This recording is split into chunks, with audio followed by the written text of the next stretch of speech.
Fun. All right, again, welcome everybody. Thank you all for joining us this evening. My name is Baronesa Beatriz Alvarez de la Hoya. I'm from the Kingdom of Atlantia, specifically the Barony of Highland Ford, which is Western Maryland. And we are here tonight to give an introduction to documentation and the documentation process, and hopefully to demystify it and de-scarify it a little bit. I hear a lot of discussion from newer artisans, especially that documentation can be very intimidating, and hopefully I can help reduce that worry a little bit. So the presentation tonight, I'll have a little brief introduction, aka who am I to be talking about all of this. Then we'll talk about a little bit about about directed research, your specific projects, next steps, bibliography, myths and mistakes, final suggestions, and resources. So I will be giving you some sources that I particularly like, that have helped me a lot with my documentation, and some that can help you with your research process as well. So the introduction, who am I? I introduce myself as Beatriz Alvarez. I mostly tell people to call me B. I am a member of the Order of the Laurel in Atlantia for research and costuming, specifically in Spanish history, clothing, and culture from 1480 to 1530. I'm our Kingdom Deputy Minister of Arts and Sciences for competitions, and I was the Penzic A&S Warpoint General for Penzic 52, and will be Warpoint General for A&S again for Penzic 53, which involved some substantial work rewriting judging rubrics. So I've had a lot of exposure to different judging rubrics in the last 2 years. In real life, my name is Kate Newton. I'm a reference and instruction librarian at Loyola Notre Dame Library in Baltimore. We serve two independent private Catholic universities, and I'm also the AI literacy coordinator. So I spend most of my time teaching college students either information literacy or AI literacy. I've also taught, I was a high school librarian for 15 years, and a large portion of my job was teaching students how to research effectively and how to write effectively. So with all of that combination of information, let's go ahead and jump into this process. And I always like to start out when I'm talking about documentation with why do we document our work? Why is it not enough to just show the object? Well, one reason that we do documentation is to show what we know. So this is your chance to communicate all this research that you've done in the run-up to making an object, and to show the judges your understanding of historical materials and historical methods and the historical context of this thing. I should disclaimer really quickly, I am mostly focusing on documentation that would go along with a made object. Research paper is a whole different discussion. Technically, a research paper is both is and is not documentation. And I leave the teaching of research papers for a whole different class and often to other people. So we're going to be looking at how to document what we've done with a made object or food and beverage or something like that. Now, the other reason to do documentation, not just to show what we know, but also to show what we did. So without documentation, judges often come to your project completely blind. Like, all we have to go off of is what is on the table with your item that's entered in a competition or a display. And without that, looking at an object, it is really easy for me to draw incorrect conclusions about how and why you made choices during the process of the creation of this item. So you want to show what you did so that we can judge you as fairly as possible, so that we can give you as much grace and as much room as we can to have made important decisions and important choices about your project, and not to penalize you in any way for it. So that leads into my point about fairer judging. I'm going to be upfront with you. After 20 something years of being a competitions judge in various kingdoms across the known world, I will tell you upfront that judges don't always know everything or anything about your topic. Um, Many times during the course of the day, if you've ever come to an Atlantean crown event, so coronation or crown tourney, you will see myself and several helpers scrambling to get enough judges to do a three deep judging on an item. So in Atlantia, we do three deep judging, which means a layer of three judges. At Warpoint, we did four. And often we are trying very hard to get people within the subject area, but often we have to do things like pull in a costuming laurel in general to judge a Norse costume or something along that lines. And your documentation can really help us get up to speed. It can help us, fill in gaps of our own knowledge so that we understand what you're doing completely. And we also document to help other people. So just think about the fact that your project might excite someone else to try your art, and your documentation can show them places to start researching. I tell my college students, nobody does research in a vacuum. We are none of us starting from zero, from nothing every single time. We are all standing on someone else's shoulders. And think about how much harder it would be to do what we do if we didn't have the scholars that went ahead of us. So it can show people places to start researching. It can help them avoid mistakes that we make. I frequently joke with my students, I make these mistakes so you don't have to. So recording our mistakes is very important as well. And it can also show them a new way to do something. Maybe you've come up with a new method for cartridge pleating in 16th century Italy that's very efficient and turns out beautiful work. And that way you can share it with other people. So I find it helpful to think about documentation in parts. There are 4 parts for your documentation. There's your research, the project itself, your next steps, and your bibliography. So we'll address each one of those as sections. First of all, your research. And I'm not going to get deep into methodology of research. That's another person's class. But your basic guiding questions can be very journalistic questions. Who, what, when, where, why, and how. So let's look at each of those in turn. The who. So I'm looking at a specific object, maybe a tool of some sort. What person would have made or used this item? What was their socioeconomic status? Are we looking at a noblewoman or a peasant agrarian farmer? So that's very important for establishing where this item when and by who this item might have been used. So if it's a garment, is it typical attire for a person of that status or position? If it's a tool, is this something that would have been typically used by an artisan? So maybe a specific type of hammer used by a carpenter. Is it typical for them, or is this something that's unusual amidst a body of work? Then the what. So what is it? What did you make? Be very careful not to go through your entire project and all of your documentation and not tell us what is the thing that you made. It does happen. I've done it. I know other people have done it. So tell me, I made a 16th century hammer that would have been used by a common woodcutter at this time or a common carpenter at this time and place. Is it common for the time period in place? And how do you know? So how have you gone about finding out where it's from and comparing it to other things? Are there extant items? And I always, as a judge, give major extra brownie points for having photos of your extant items. We love to see what the original looked like. And then what materials were used in the original? Does it have a metal head and a wooden handle? What kind of wood? What kind of metal? Do we know where the wood came from? Do we know where the metal came from?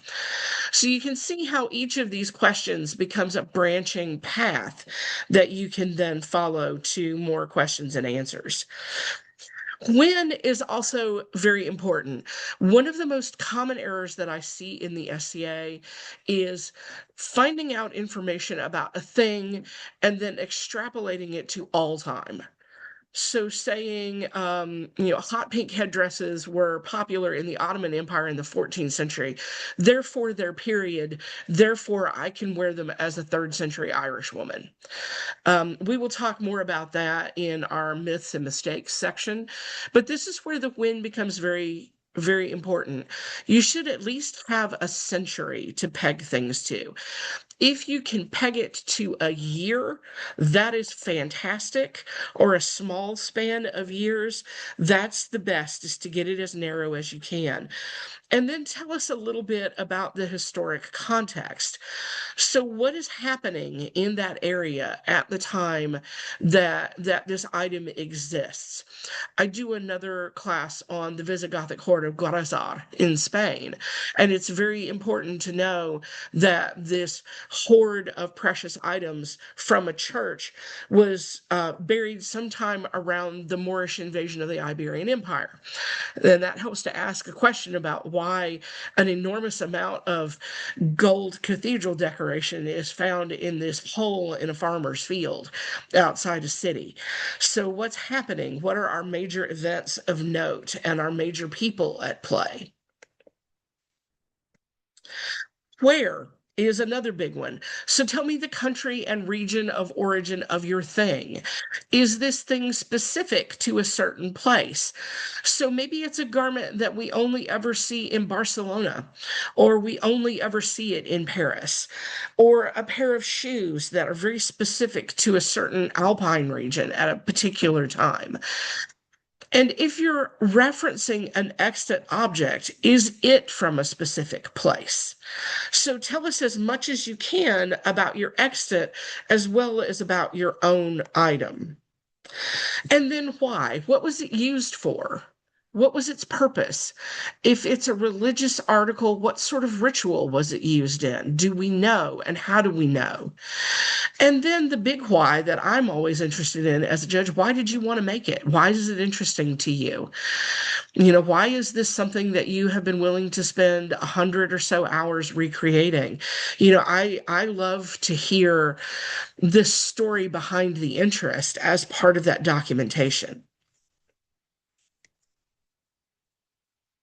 And finally, how? And the how is a thing that sometimes does get skipped in documentation.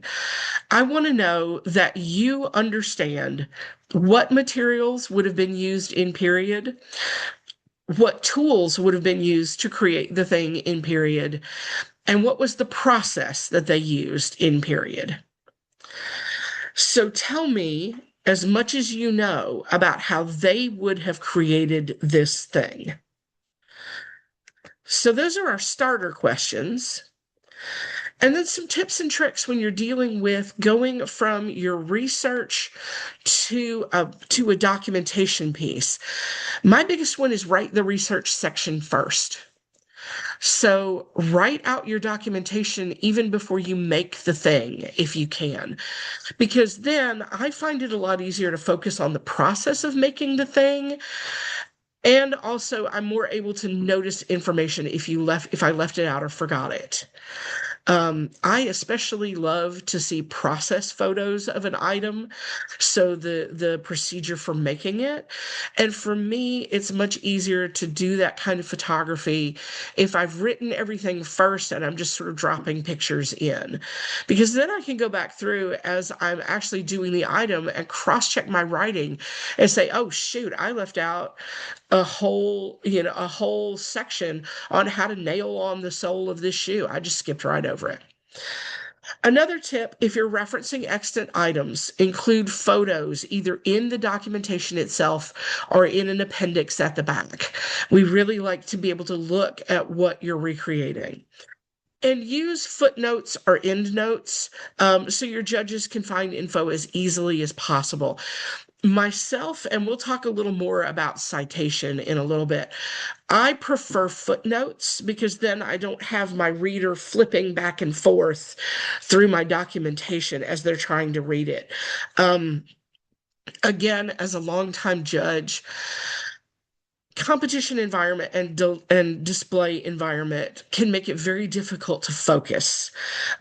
Y'all know this if you've ever done displays or competitions and sat with your stuff, right? It's always in a big empty building. Half the time it's a metal box with a concrete floor, and the lights are too bright, and there's too many people, and there's 80,000 conversations going on. And it can make it really difficult to focus as a judge trying to read your documentation. So if you think through, well, how can I make this easier for my readers, not just for my judges, but for my readers, that can actually help you improve the way that you put your documentation together. Okay, so let's talk about the section to discuss your project. So we've talked about how to discuss your research. Now let's talk about discussing the work itself. So again, tell me about the historical work, historical information. So everything in that research can be distilled down again to a single paragraph of where and when it's from, what they used in period, what tools they used, and the process that they used. You can choose to repeat that if you want to as a lead in to your actual process. But the important part is tell me about your work. Tell me how you did this thing. Give me a step by step with photos if you can, and point out how your process is different from the period process. Especially when you get to materials and techniques. How are they different from period and why? And I'm going to say up front, no judge who is worth the title or the time to listen to will count it against you if the original material is dangerous or prohibitively expensive. Please do not use lead glaze on your ceramics. Please do not start hat making with liquid mercury just because it's period. Every area has materials that are out of our reach. I cannot afford gold work. A lot of people cannot afford the level of lavish consumption that goes into the costuming for the stations that we'd ordinarily be portraying. What I want to know as a judge is, do you know what would have been used in period? And what have you substituted based on what you know about how the original material behaved? So if I can't afford gold work, I'm going to look for the next best type of metallic thread that behaves as much like gold as I can get. And I'm going to note in my documentation, this was done with X and such brand of this type of gold thread because I cannot afford the original and this behaves as similarly as I could get it.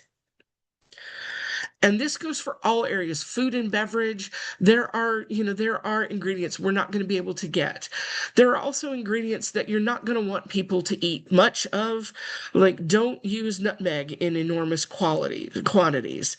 If you're doing work in hygiene and cosmetics, please don't recommend that people use lead white.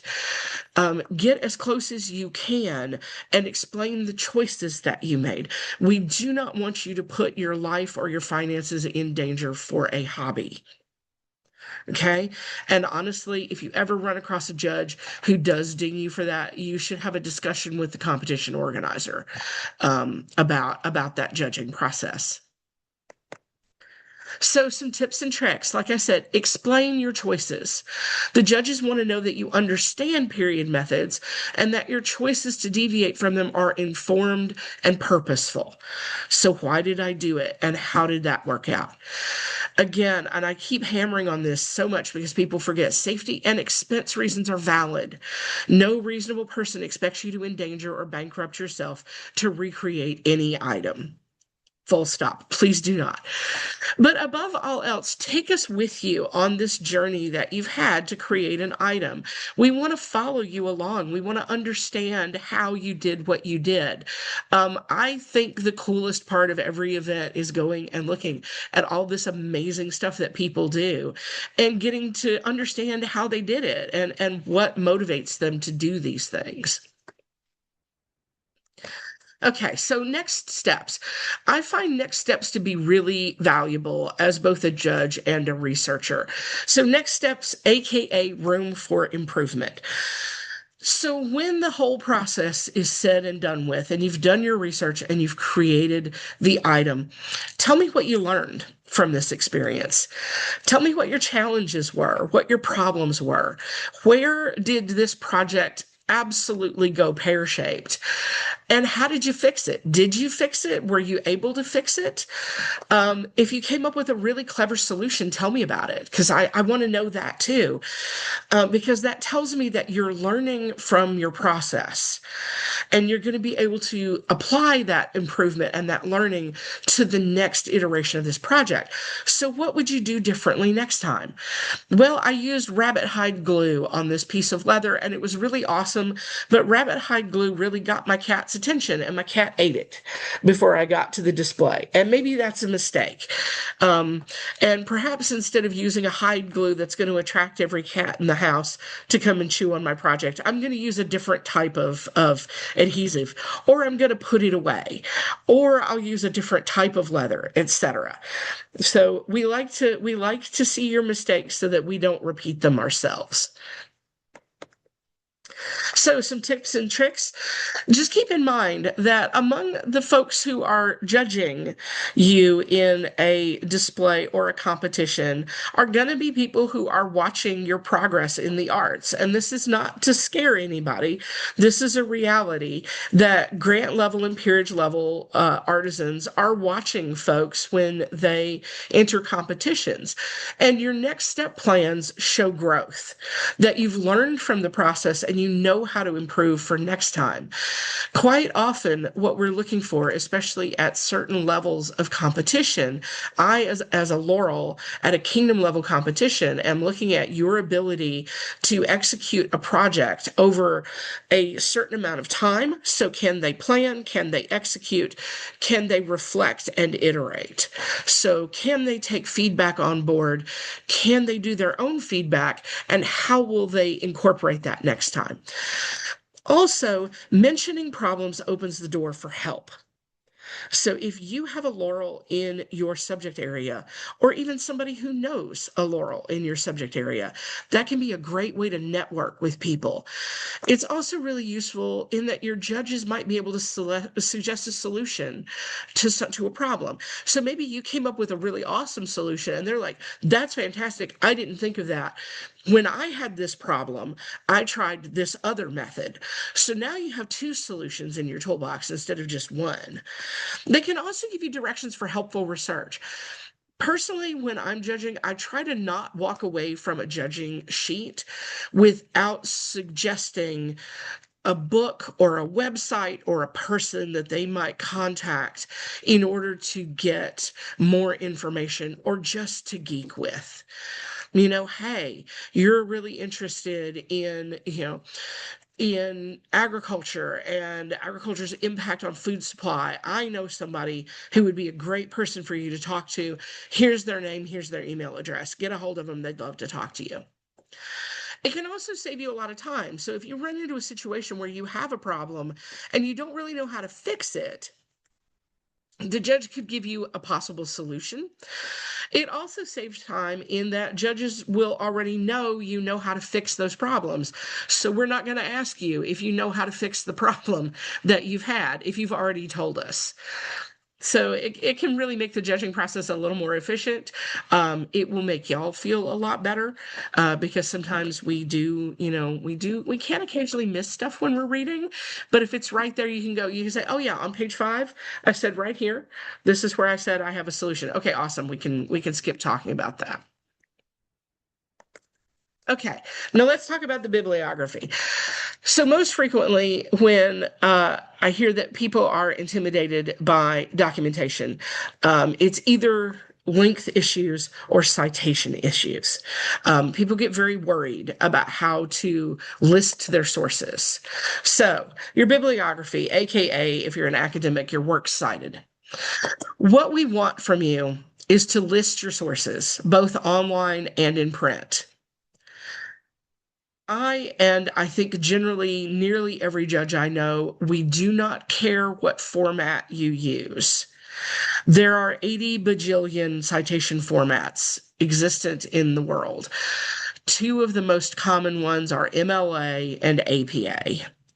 I prefer APA when I'm writing, but what I prefer when I'm judging is that you're consistent through the whole thing.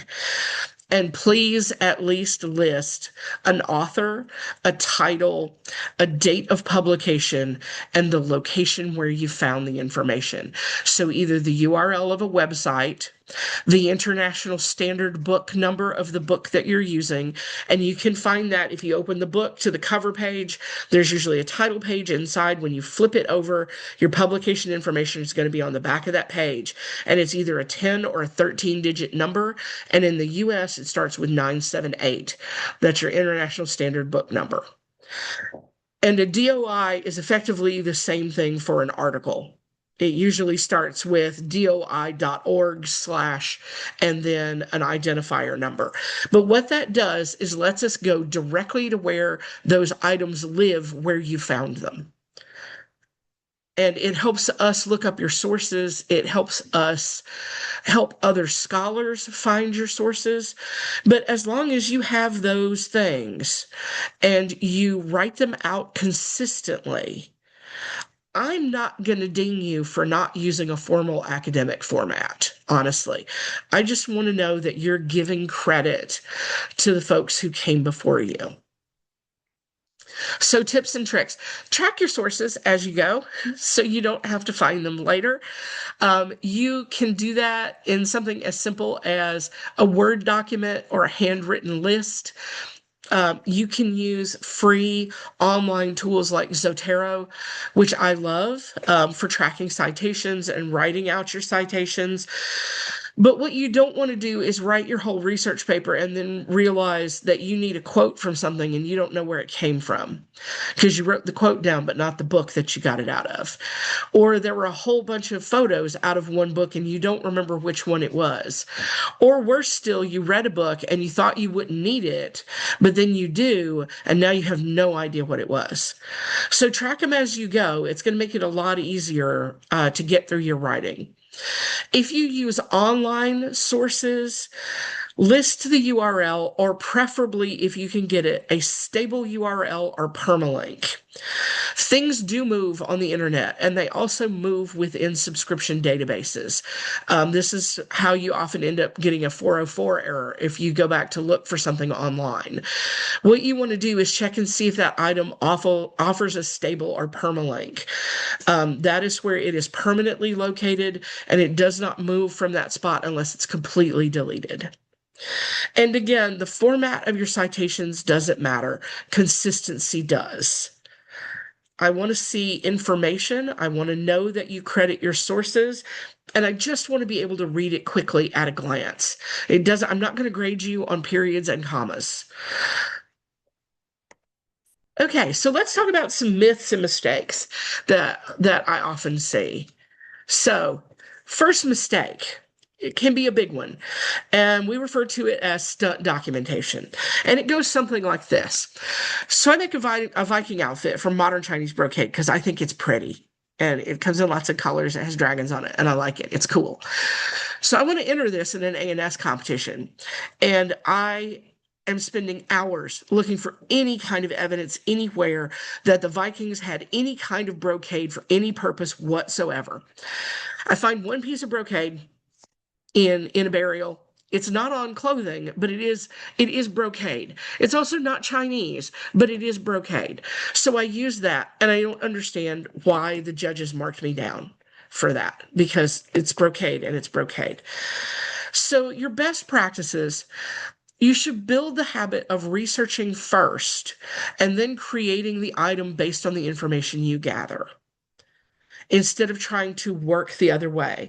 Because making a thing and then searching for proof that it existed leads you to a poor understanding of the historical context of that item, and it also leads you to make mistakes. As in my example, the Norse did not have access to the kind of Chinese polyester brocade that we use today. It is unlikely that anyone did, realistically, polyester being a modern invention entirely. But it's also important in that example that the piece of brocade that I did find was not on clothing. So that may mean that that particular type of fabric wasn't used for clothing, or that particular nationality of people didn't use it on clothing. But that's important. It is important to understand the historical context of the item that you're presenting. Okay, next mistake is context mixing. And we got into a little bit of that with the last example. So, for example, Spain had plaid bias cut gowns in the 14th century. So I decide I want to make a 16th century Russian jacket in a tartan plaid because plaid is period. I put my dress in a competition and I don't understand again why the judges mark me down for it. In general, your research should focus on the specific historical context of an item. You want to try to avoid mixing places and time periods in one item unless there is some evidence that it was done that way. Like you will see non-Western European fabrics in some civilizations' clothing because they traded or they plundered or they conquered, etc. So there will be some seepage. But in general, when you're looking at specifics, things tend to be very much like other things from that place. What I'm saying is generally we want to make sure to not lift a single thing out of its context just because it happens to exist in the same, multi-millennia time period that the SCA now covers. Just because it existed somewhere doesn't mean you can use it everywhere. Okay, and now some myths. Documentation is always required. This is really dependent. So, my example, my local event is having a display that includes a period of time that I think is really interesting. So, I have a dress that I'm ready to enter, and I'd really like to talk to people about my work, but I don't have a research paper about it, and I don't have time to write one. So, the first thing that you want to do is check and find out if documentation is actually required for that display or competition. We do a lot of what we call challenge competitions or challenge displays in Atlantia, where you're not competing. If there is a prize given, it may be populist choice, or everyone who enters might win a prize just for doing the thing. So overall, each competition or display has its own requirements. You can enter, though, any competition or any display without documentation. It'll cost you points on the rubric, but you can get feedback without having documentation.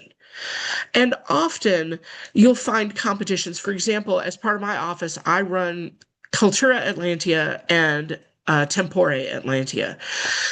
And both of those allow for either competition or display. So you can decide that day what you feel like doing. There's also a growing trend in Atlantia, and I know in Ethelmark as well, of doing consent cards for feedback on displays and competitions that indicates what type of feedback you would like that day.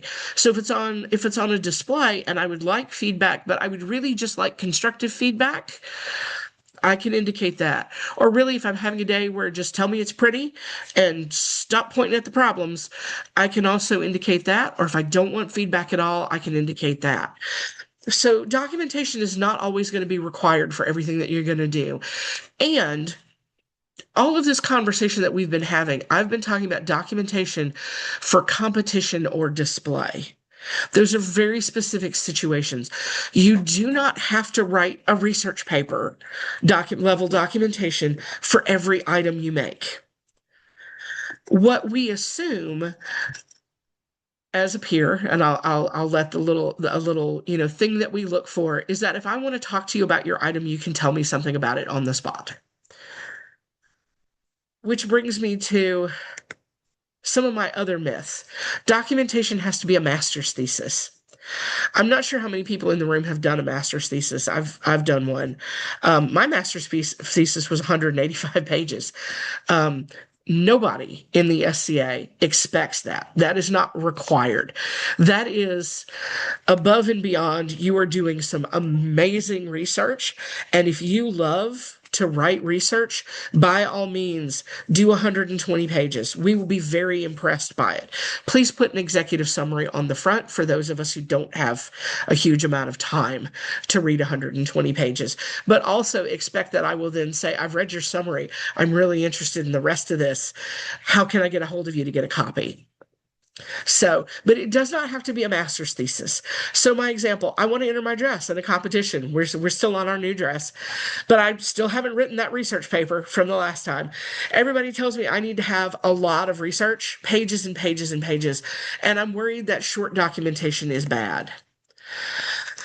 If you're in Atlantia, you've seen us push something called EasyDoc.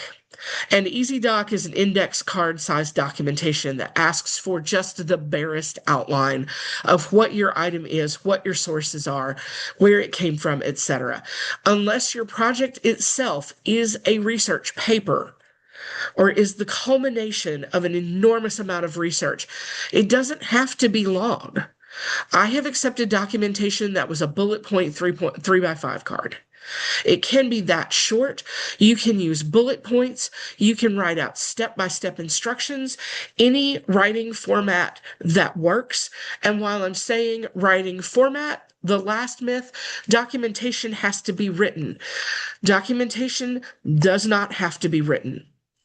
Back to my example about that dress entry again. So I'm in the middle of writing my research paper and I discover I don't like it and I'm not very good at it. In fact, I hate it enough to want to quit. I wish I could show my research in a different way that I enjoy more, but my friends tell me if I don't write papers, I can't do well in A&S. If we learned nothing else from COVID lockdown, we learned that there are a myriad of ways that you can transmit the knowledge that you have that would be documentation without having to write a paper. There is no universal requirement that documentation has to be a paper. I love video documentation. I love watching video docs. One of the best I ever saw was Anna Dolkanina Siracusina from Trimeris painted an ancient style Orthodox icon and filmed the entire process and then compressed it and sped it up into a 2-minute video of the entire creation process of this icon. And it was fantastic. She submitted that for competition with the icon and her written documentation. The way she set it up was that she displayed an iPad with the video running on a loop with her entry so folks could watch it. You could use a tablet. We just ran a culture at Atlantia's 12th night where both of the entrants used video documentation along with written and the item itself. So you could run a gallery of process images. You could provide a QR code to a video of you talking about the research that informs your entry. There are a lot of ways to go around it. Even if I get to your entry and you have no documentation, my favorite thing to do is sit down and say, okay, tell me about your project. I don't need to read a paper to ask you questions and to understand that you know what you're doing. Let's just have a conversation. Likewise, if somebody says that they're really nervous about their writing, well, let's not worry about that. Let's not worry about the writing right now. Let's just talk about your project. So there are other ways to transmit your knowledge, to teach, or to provide documentation without a written paper. So, some final suggestions. Documentation tips from a longtime researcher. Use your EasyDocs sheet to write an abstract to go on the front. Because, like I said, judging often happens under non-ideal circumstances, and so does just looking at projects. So our EasyDocs sheet gives you a really nice way to write an executive summary to put in as a cover sheet so your casual browser can glance through and judges can get a snapshot of your project. Make a table of contents. I love a table of contents because then when I have a question about a specific part, I can go directly to that and answer my question before I ask you something that you answered in your paper and you have to say, lady, I already answered this in this paper. Go read it. So, and then photos and images are fabulous. They're amazing. We love it. I love it particularly. So think about including photos of your process as well as extant items that inspired you. Really think about you're taking somebody along with you on this journey to the end product. Proofread, please, for the love of all that is holy and good in this world. When you're done with your documentation, put it away for a couple of days, then look at it fresh, and then ask someone else to read it for you. I've noted now mentally 3 typos in this slideshow. Which if I had let Cass down there look at it, they would have been gone, but I did not. And I make that mistake so you don't have to. But your friends are going to come into it without having been staring at it for weeks, and they can catch errors. They can also ask you questions that might help you clarify your work. Also, if you are not as comfortable with written documentation, or you don't have it, or you want the extra reference, bring the books that you used with you. I've judged a lot of entries where their documentation is a stack of books, but they could show me exactly where they got their information in that book. It's like, here's the item that I recreated. And they will tell me about it as I'm sitting there looking at the picture. And it tells me that they've read and understood and really been able to synthesize that information.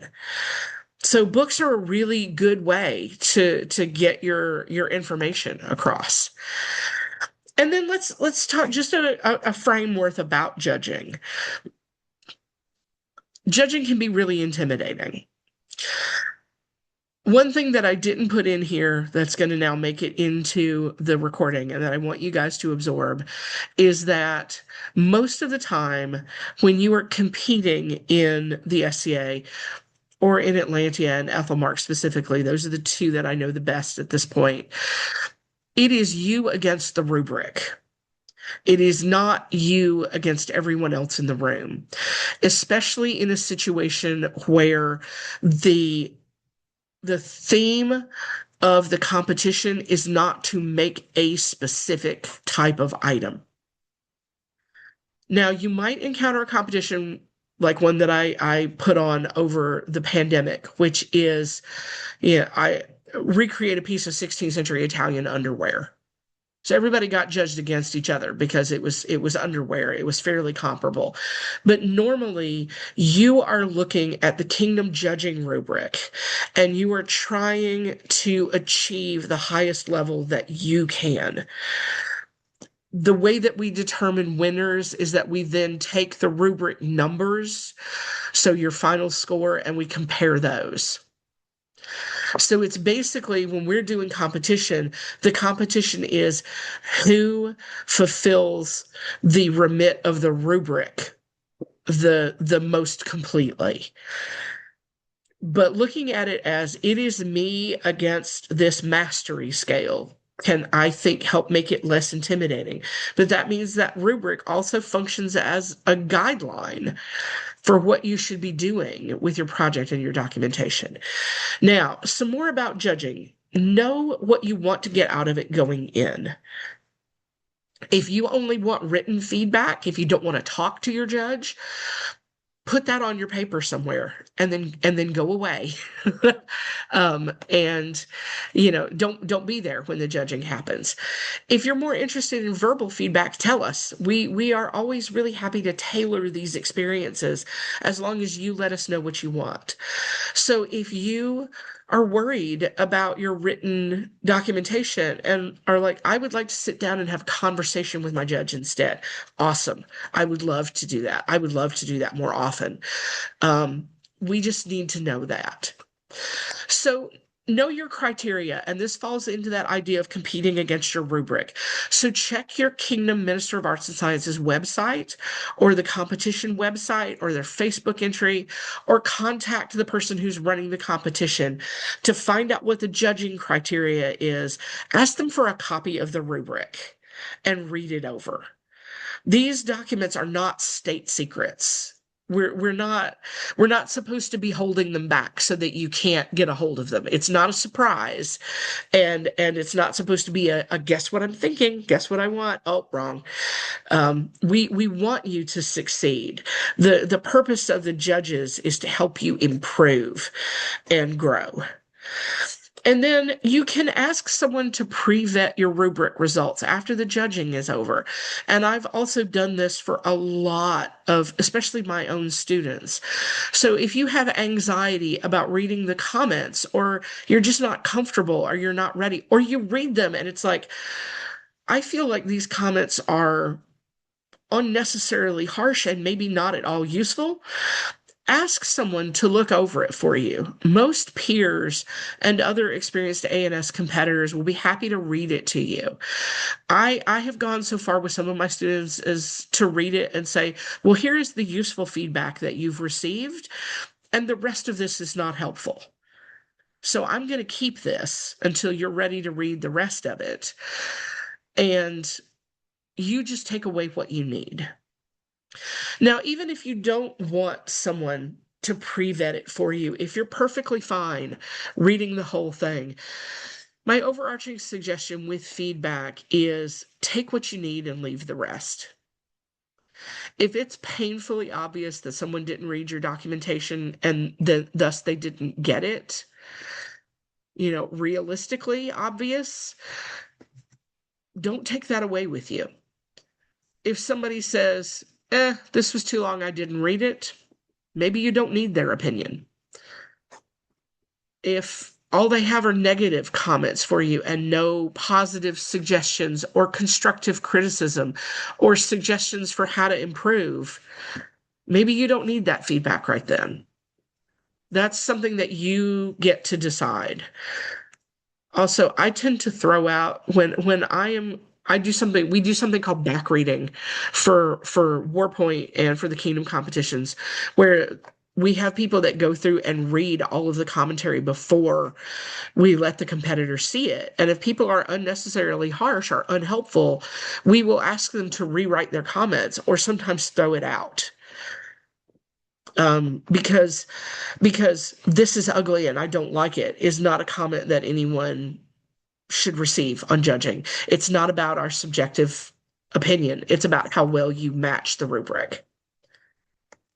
So let's talk a bit about some resources. Now, like I said, this is going to be recorded, and I'm also going to put up the slide deck on my own website. So you will be able to go through and pull down some of these resources. So if you need help doing documentation in general, Perrin Rose Whitehorse at Studio Perrin has a guide to writing documentation that's section by section. It is really great for people who love structure. It shows you exactly how to set up your documentation paper. It's really fantastic. And then Mistress Ithany from North Shield has a series of documentation guides. She is also a researcher in real life. I think her documentation guides are some of the best. I mean, I say on the SCA internet, I think she is one of the best documentation experts in the SCA, full stop. Her stuff is very thorough and very acceptable. Karen Larsdotter's EasyDoc sheet is a great place to start. It's universally accepted across Atlantia for pretty much any competition. A couple of others. Somebody in here is going to clock their name really quick. Magister Casimir Selenie Strasdiskala of Ethelmark, who's down here, Cass, has a really excellent guide to structuring research with thought maps and outlines. And they also have 2 research and documentation classes available on YouTube. So you can watch the most updated version as a video. And then also in the room this evening, Dama Mariana Ruiz de Medina did a great class called Grabby Hands, How to Make the Things That You Want. and is talking about using images to create objects, but she has a lot of useful tips for documenting your work and questions to ask yourself as you go along when you're working, especially with a made object. And then, if you are the kind of person who likes to do formal citation work, and you want to learn more about formal writing, Purdue University has an online writing lab that's free to use. It's called the OWL, and we use this at my job. We recommend this to students. It's really helpful for learning how to cite sources and learning how to do academic writing as a whole. I strongly recommend their materials. Okay. And as always, you guys are welcome to contact me. Honestly, the best way to get a hold of me is off of Facebook. I do answer my email. So I now have it set up so I see it all the time. But I also have my YouTube up here. I have several classes that are recorded on YouTube. And my website, which is where this will live, is SpanishSeamstress.com. And I am Spanish seamstress all over the internet, so you should be able to find me wherever you need to go. All right, I'm going to stop sharing, and I am also going to stop recording. Thank you all for coming this evening. We'll have a little bit to have a conversation.